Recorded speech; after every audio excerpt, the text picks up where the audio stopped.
Assalamualaikum warahmatullahi wabarakatuh.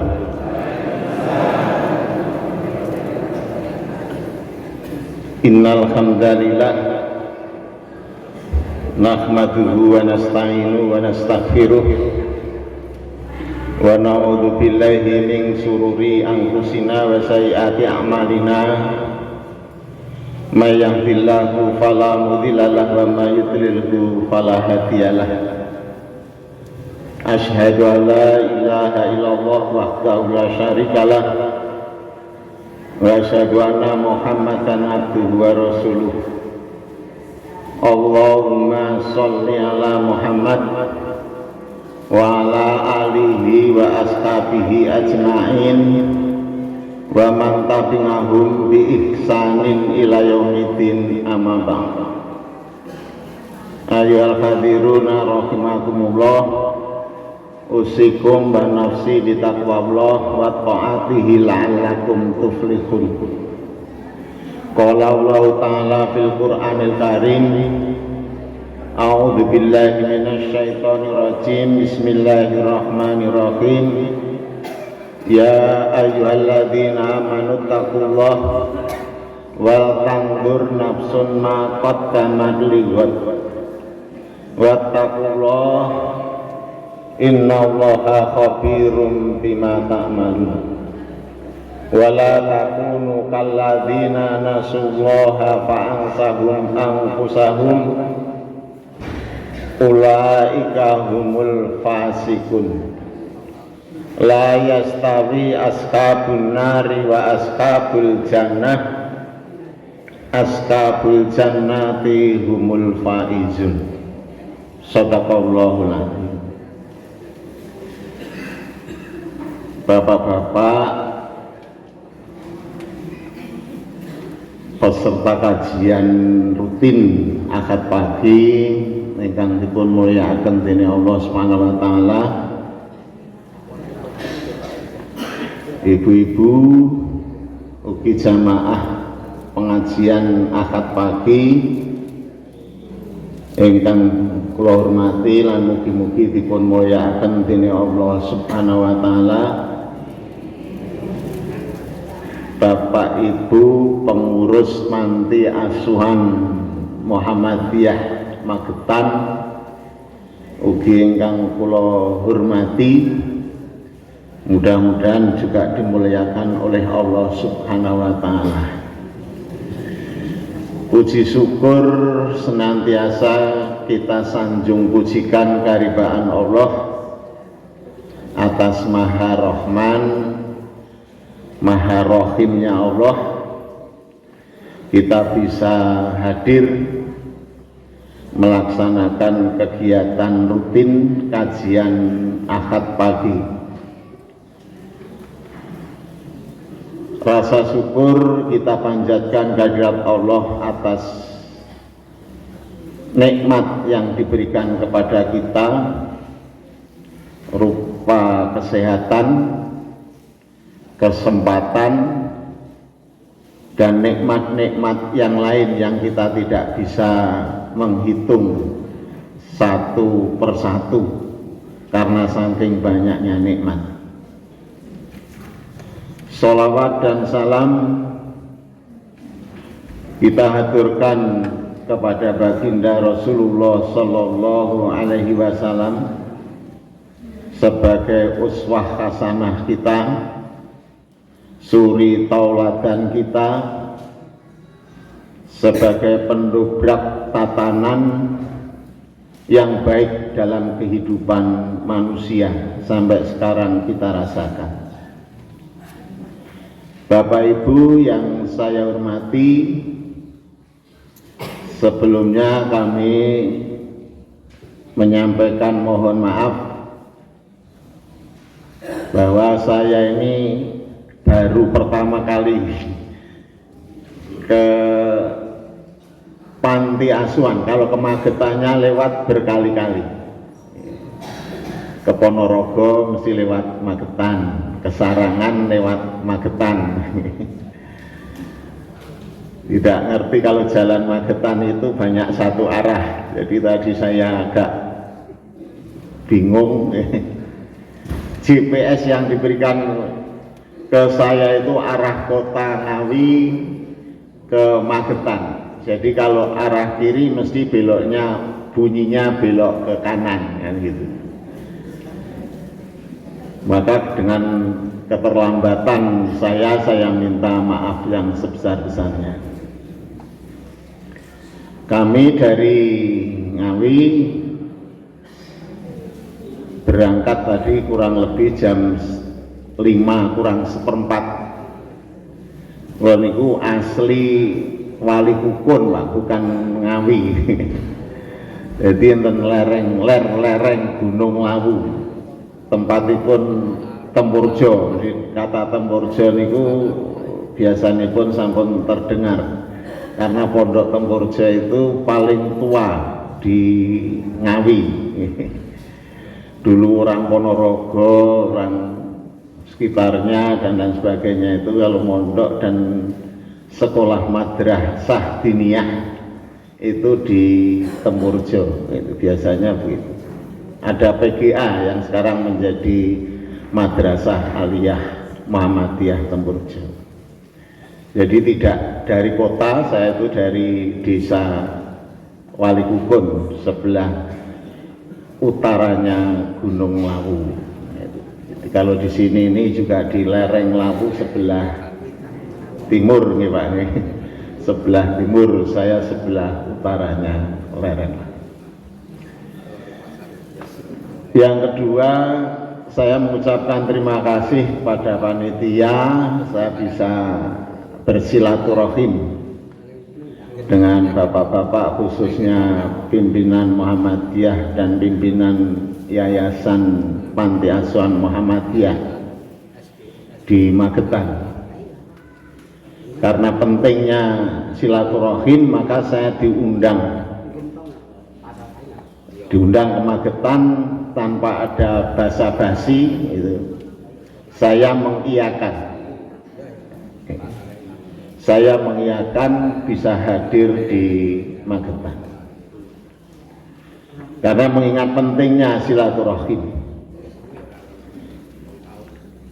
Seperti sabda Rasulullah SAW, "Man kana yu'minu billahi wal yaumil akhir falyasil rahimahu." Barang siapa yang beriman kepada Allah dan hari akhir, maka sambunglah tali silaturahim.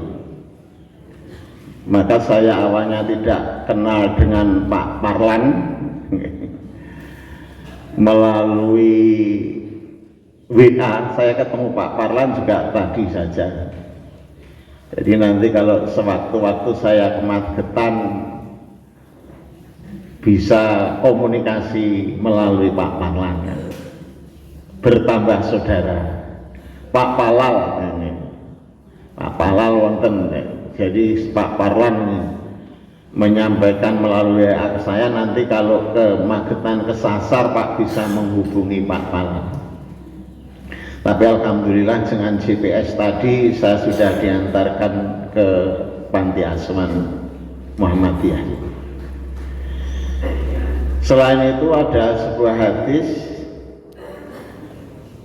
barang siapa yang ingin dimudahkan rezekinya dan dimudahkan segala urusannya,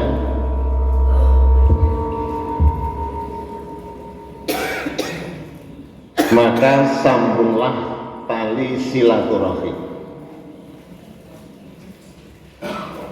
Dengan dua hadis itu bisa menggerakkan seseorang, tidak hanya saya, menggerakkan jiwa seseorang muslim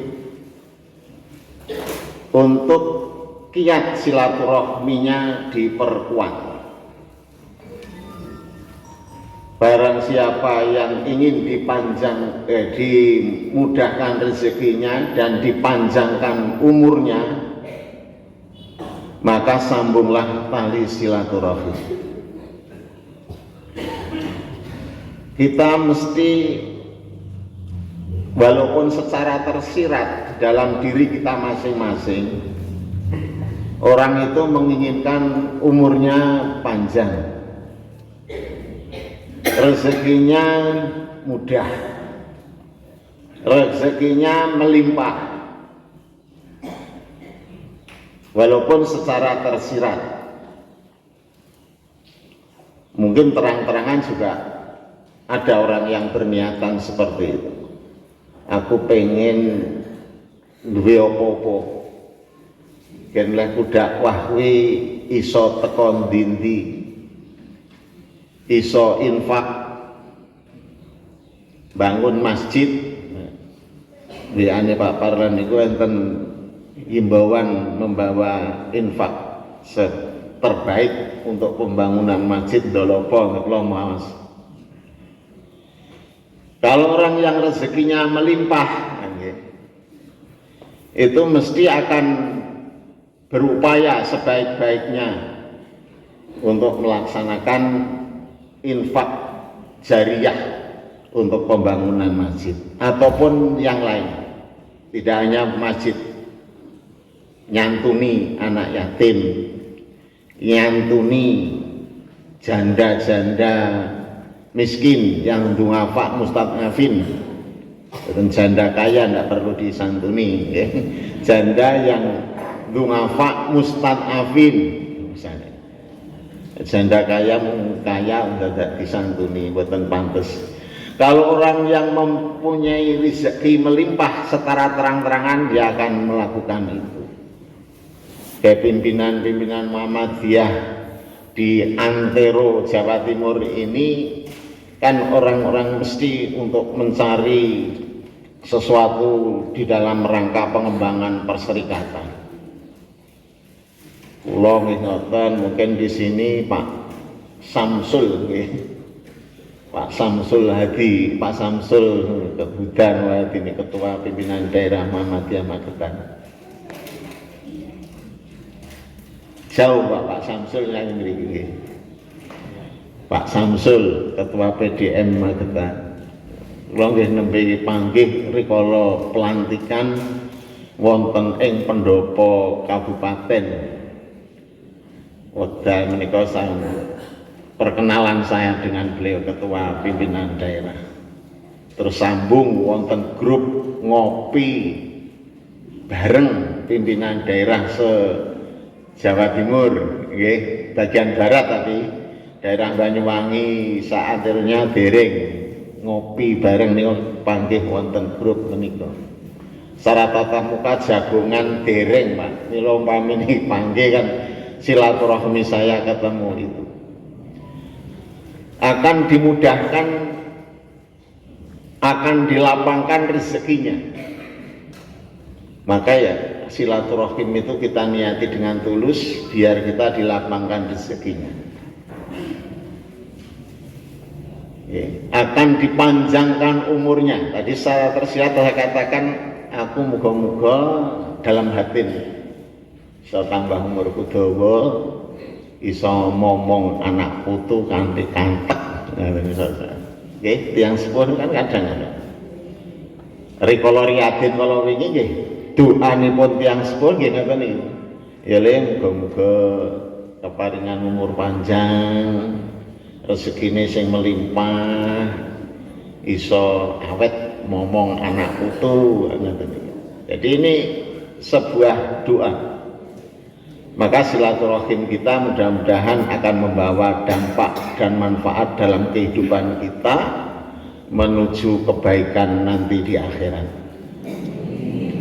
Bab wonten hadis yang diriwayatkan oleh Al-Umazah. Mboten kelintung nggih Pak nggih. Nanti tidak akan bergerak telapak kaki seseorang di yaumul hisab sebelum menjawab 4 pertanyaan. Yang pertama, umurmu digunakan untuk apa? Ini kita akan menggunakan umur kita untuk ngaji, buatan hura-hura. Itu. Yang kedua, ilmumu sudah diamalkan apa belum? Kalau kita ini punya ilmu, ning ora gelem ngamalke ning liyane. Sing nomor 3, jasadmu, jizim kita digunakan untuk apa?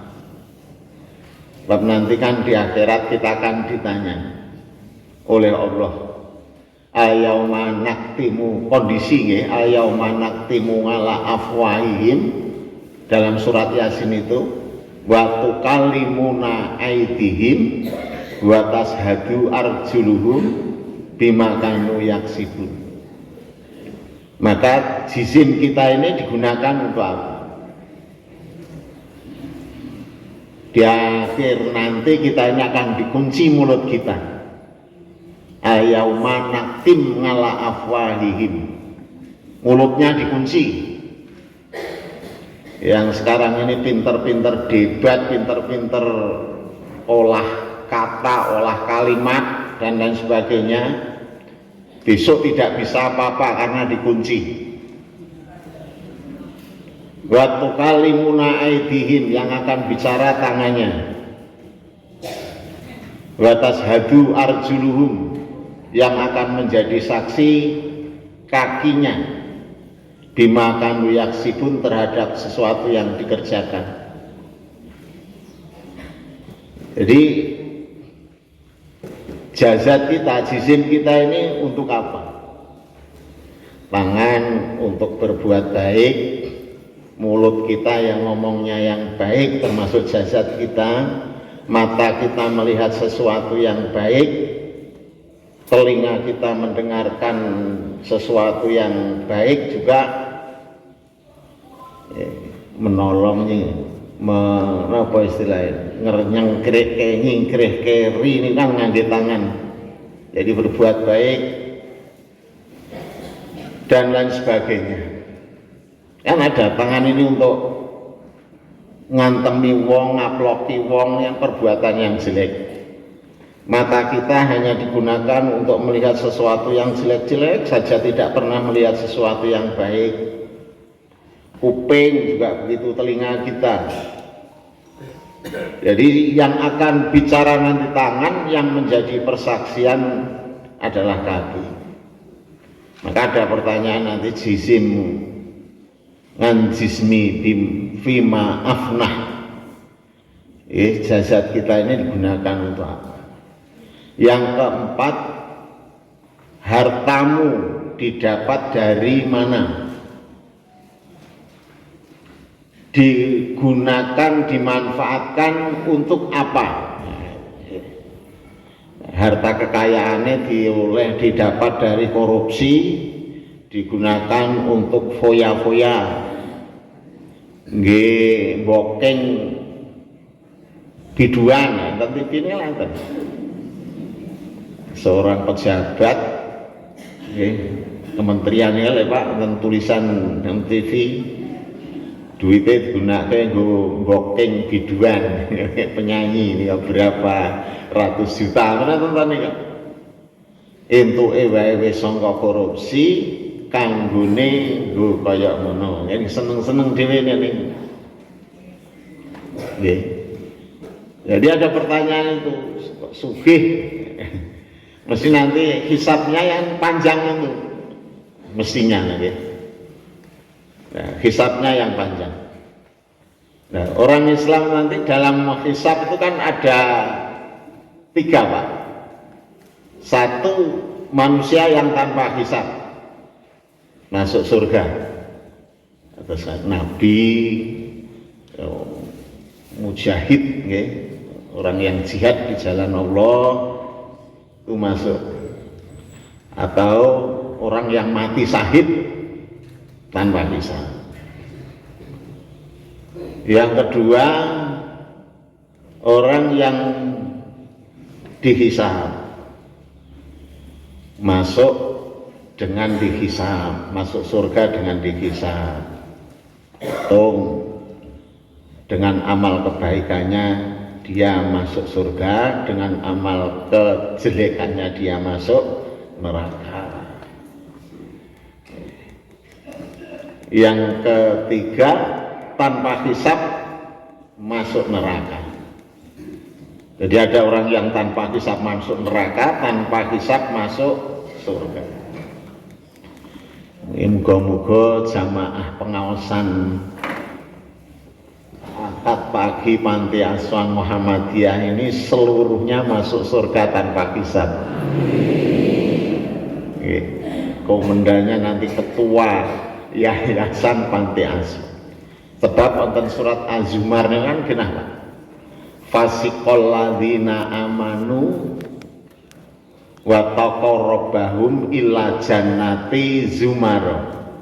Jadi orang yang beriman dan takwa kepada Allah Subhanahu wa taala masuk ke surga itu bersama-sama. Rombongan. Sak ponto, nggih, ponto sak rombongan. Lah ini kan sak rombongan. Nek ten area ngeten iki wong mabuk kan mboten enten. Wong niate apik kabeh bertolabul ilmi. Itu niate saka dalam wis apik kabeh, niat kita bertolabul ilmi. Bertolabul ilmi itu juga satu-satunya media yang akan memudahkan kita masuk surga. Man salaka tariqan ya tamizu man salaka tariqan napa ganti Pak, man salaka tariqan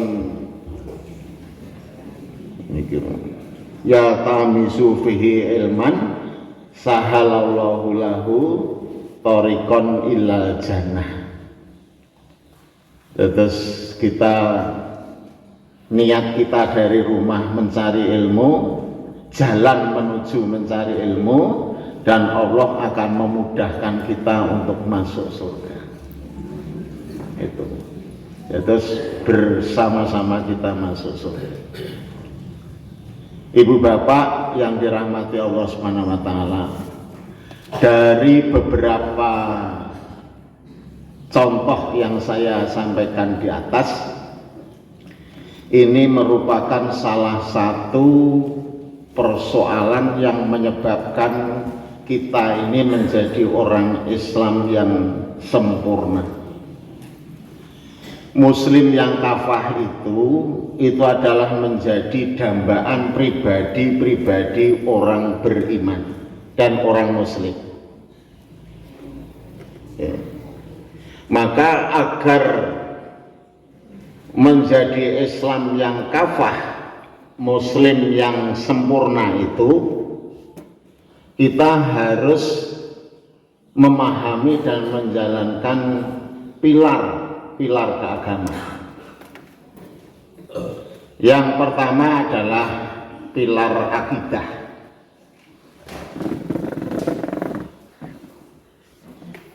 Akidah atau tauhid kita kepada Allah Subhanahu wa taala.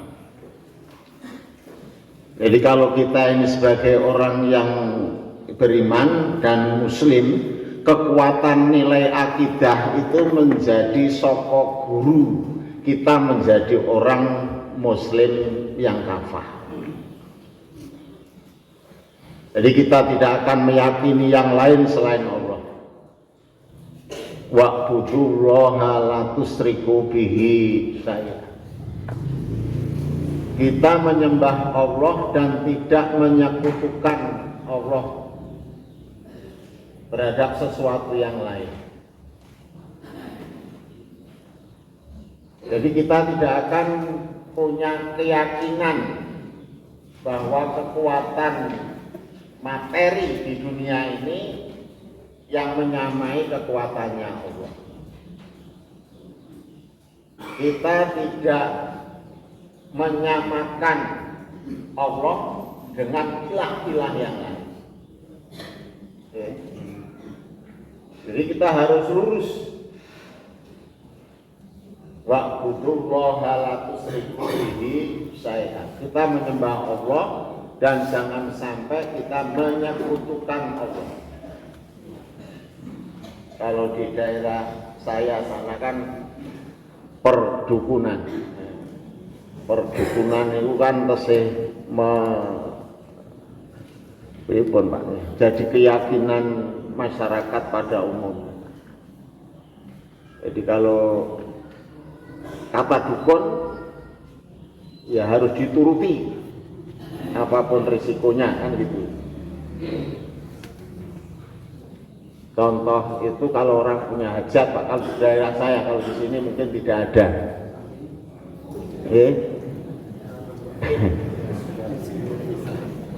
Bancaan wonten sumber atau sendang. Istilahnya nyadran ya, nek jan kula nak mriki napa mboten ngertos. Nyadran, wong nyadran.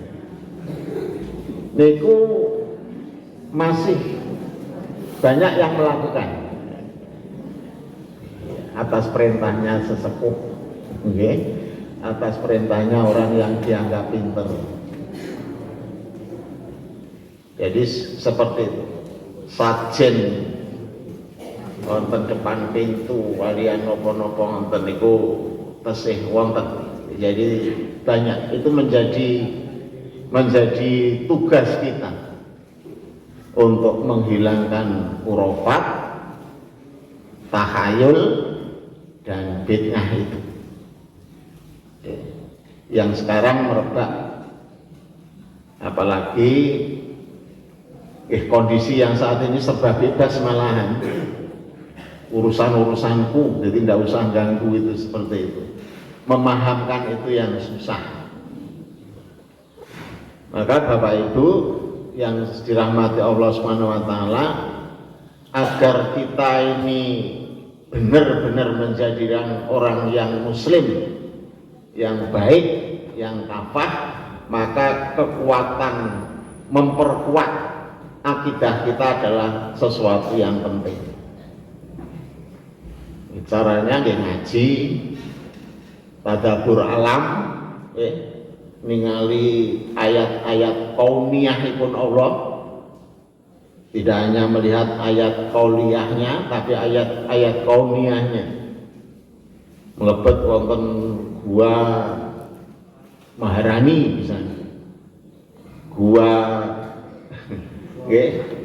mriki wonten Pak, gua itu kan ada sesuatu yang perlu kita pikir, melihat laut, melihat gunung, melihat macam-macam, melihat ayat-ayat kauniyah, betapa Allah maha besar. Setelah kita melihat luasnya laut, saat naik pesawat terbang yang ketinggiannya luar biasa, itu berapa ribu kaki, berapa ribu meter, melihat kanan kiri tidak lihat apa-apa kecuali hanya mendung.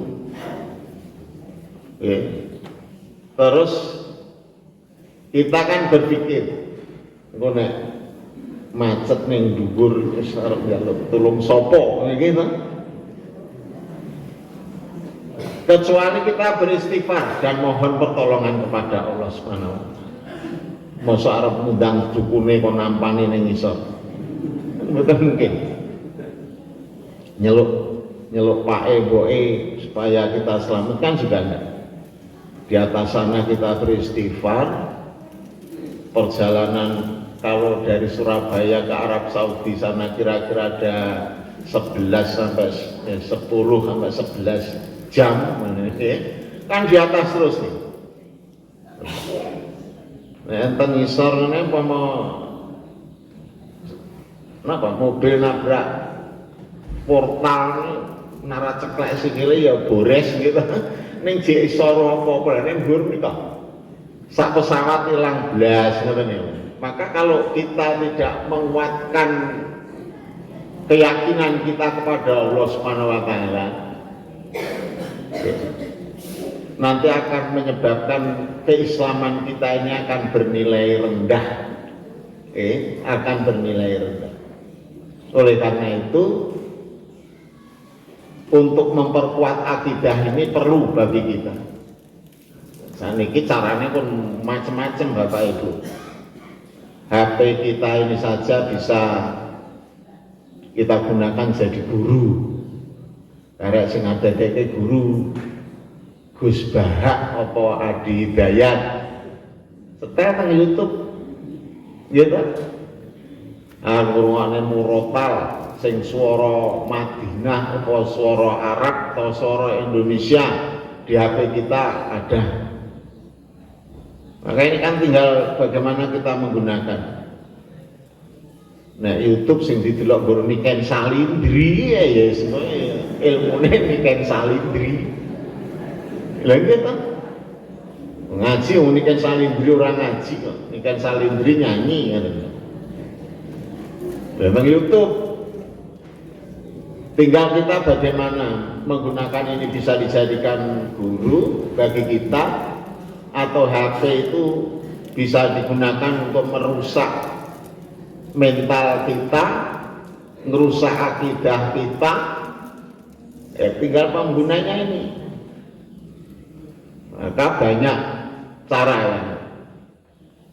Ayat-ayat qauliyahnya Allah kita ngaji di mana saja kita berada bisa melaksanakan ngaji dan bisa kita bertadabbur alam untuk mencari hakikat tentang hidup ini, siapa yang menghidupkan itu. Kita akan mencari tentang, melihat tentang kebesaran Allah Subhanahu wa taala. Lho gunung semono gedene lah mencekne iki piye ngoten iki. Kula pernah saat Gunung Merapi meletus yang tahun kemarin, saat Mbah Sarijan, Mbah Marijan meninggal itu. Kula niku kali kanca-kanca niku pengen delok utah-utahane lahar. Kan ada batasan tidak boleh melewati batas di Klaten itu kan wonten wilayah Klaten. Saat semburan Gunung Merapi itu mengeluarkan lahar. Nek dilihat kejauhan ngoten kan api niku berupa bola-bola ngoten. Edan ngoten wong sing kododoan nggur niate rono niku namung ndelok niki yo gumun karo sorak-sorake Pak. Padahal niku kan musibah nggih jan. Iki piye ta wong-wong? Ten tengah sawah ngoten. Lha ndelok. Termasuk kula niku ya ndelok niku mboten sorak-sorak. Lah nom-nom niku ya sorak-sorak. Ya Allah. Nah niku leh cekek geni Gusti Allah. Tenggane gunung niku lho. Aman terus. Batu niku Pak Gusti. Abang niku teng mriku niku batu niku ya wong mboten iso ndelok cedak. Hanya yang keluar itu api ngoten mawon. Karo api bola gede biur ngoten niku sorak-sorak. Urung niku meninggalnya Mbah Marijan yang menjadi pawangnya Gunung Merapi. Jadi kita berkeyakinan bahwa Allah adalah zat yang maha besar yang harus kita sembah, tidak ada kekuatan lain. Yang kedua adalah pilar ibadah. Ibadah ini kita jalani dengan apa namanya Pak? Benar. Ibadah pada Allah itu kita jalani dengan benar, sesuai dengan tuntunan Rasulullah Sallallahu Alaihi Wasallam. Jadi kalau sesuatu yang tidak diperintahkan oleh Rasul maka akan tertolak. Kita harus mengikuti apa yang dijalankan oleh Rasulullah Sallallahu Alaihi Wasallam. Dados ibadah niku mboten golek apik, mboten golek apik kalih eleke Pak, tapi benar. Ini gak apik. Badhe salat goleki marem nggih, nek salat marem. Lunga adoh misalnya magetan mriki perjalanan ke Jogja. Sampai di Jogja, misalnya dari sini zuhur, asar masih di Jogja. Kula nate Pak ajak-ajak zaman kula tesih dadi guru melok tur ngoten niku lho. Saniki niki pun wong pangsiunan, dadi niki wong pangsiunan. Niku ngajak kanca-kanca biar perjalanan kita nanti nyaman, ayo sholatnya di jamak kosong. Terus zuhur kali asar kita ringkes di waktu zuhur. Alah, kula niki nek jawabe ngoten lah jangan to. Kula niku nek jamak kosong niku mboten marem. Jadi mboten marem. Kudu sholat niku genep. Dia jawab itu. Jadi nek zuhur papat, asar yo papat. Padahal kita ini kan dibenarkan. Ada rukhsah keringanan yang harus kita lakukan pada saat kita melaksanakan ibadah. Jadi dia tidak ibadah bukan karena ini benar itu, tapi marem tadi Pak. Nek gak marem ya ora dilakoni. Itu. Le dijak Id Idul Fitri, Idul Fitri ning lapangan. Dia termasuk sunnah. Bisa masjid ini enten sing purun, enten sing boten marem nek boten teng masjid. Jadi salat ing masjid ki marem ki. Salat nggih teng masjid, salat kok ning lapangan ngoten iki. Jadi marem. Mila Bapak Ibu yang dirahmati Allah Subhanahu wa taala, dengan kita bertolabul ilmi itu, kita nanti akan tahu mana sesuatu yang dibenarkan dan sesuatu yang tidak dibenarkan di dalam ibadah kepada Allah Subhanahu wa taala. Terus mboten enten pelajaran pengagama itu sesuatu yang marem dan tidak marem, mboten enten benar dan salah. Wajib dan sunnah, halal, haram kan begitu. Mila kalau menawi wonten piantun tidak ibadah kok golek mareme ibadah, mbuh kuwi bener utawa kuwi luput, itu sesuatu yang perlu kita luruskan di dalam kehidupan beragama. Langkung-langkung di dalam memperkuat ibadah. Nah, kita berupaya untuk mewujudkan nilai kuantitas ibadah. Terus ibadah niku ya ada jumlah kuantitas dalam kita beribadah, baik ibadah mahdhah ataupun ibadah ghairu mahdhah. Misalnya nek sholat wajib kan jelas pun ada 5 waktu, ora iso ditambah-tambah. Kita bang mau utah, jadi sudah ada ketentuannya 5 waktu. Ora nek sholat zuhur ping 3 nggih mboten enten, asar ping 4 nggih mboten enten. Artinya 4 waktunya. 5 waktu. Tapi yang sunnah kan banyak. Memperbanyak agar ibadah-ibadah kita semakin banyak berpahala. Beramal soleh juga kita perbanyak.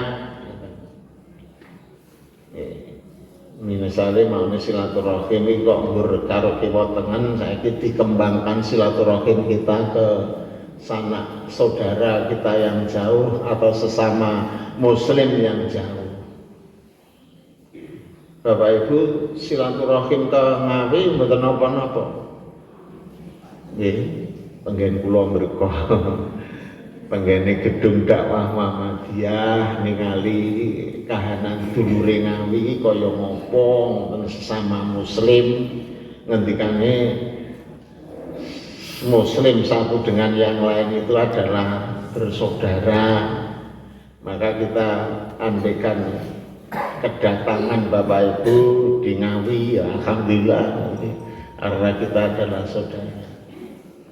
Mbok menawa besok ten yaumil akhir teng mahsyar ketemu anak sedulure padha muslim misalnya ini. Katanya yang satu bisa memberikan syafaat yang lain. Yang lain bisa memberikan syafaat yang satunya. Walaupun syafaat yang tinggi adalah di tangan Rasulullah SAW, namanya syafaatul utma, akan diberikan oleh Rasul nanti setelah kita berada di yaumil akhir di padang mahsyar.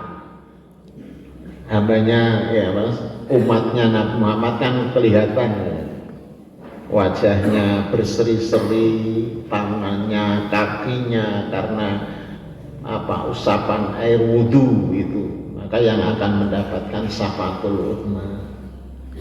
Ya kita upayakan ibadah kita yang kita secara kuantitas dan secara kualitas itu harus juga kita tingkatkan.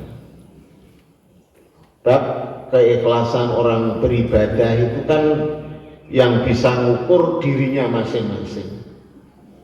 Orang lain tidak bisa mengukur keikhlasan orang beribadah dan tidak ada alat ukurnya. Betul-betul. Terus kula mboten saged ngukur piantun sanes, wah wong kaya ikhlas tenan, belum tentu itu yang saya katakan ikhlas di hatinya dia ikhlas. Yang bisa mengukur ikhlasnya orang beribadah itu hanya dirinya masing-masing. Ikhlas jam 2 bangun untuk tahajud, bangun untuk sholat taubat dan lain sebagainya, bisa kita melaksanakan. Memberi itu juga begitu.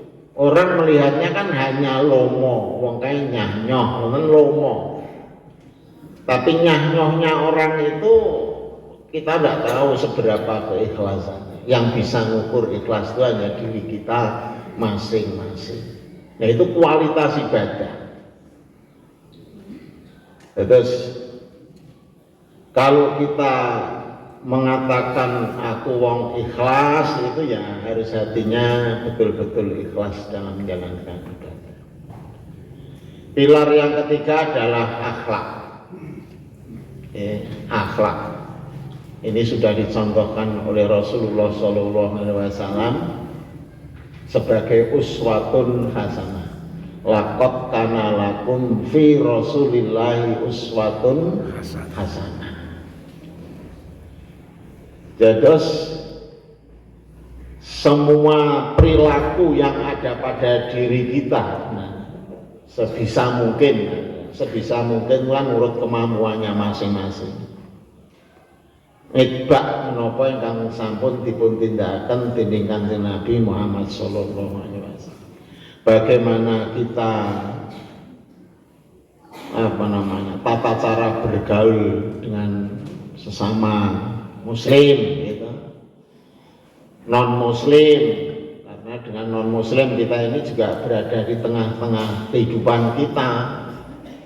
Apalagi sekarang ini namanya moderasi beragama itu memang betul-betul digalakkan oleh pemerintah dan itu ada payung untuk melakukan moderasi beragama. kita harus melakukan bagaimana apa Rasul itu dengan non muslim yo jelek-jelekan mengumpatkan, enggak, harus baik dengan menghormati sesama umat gitu.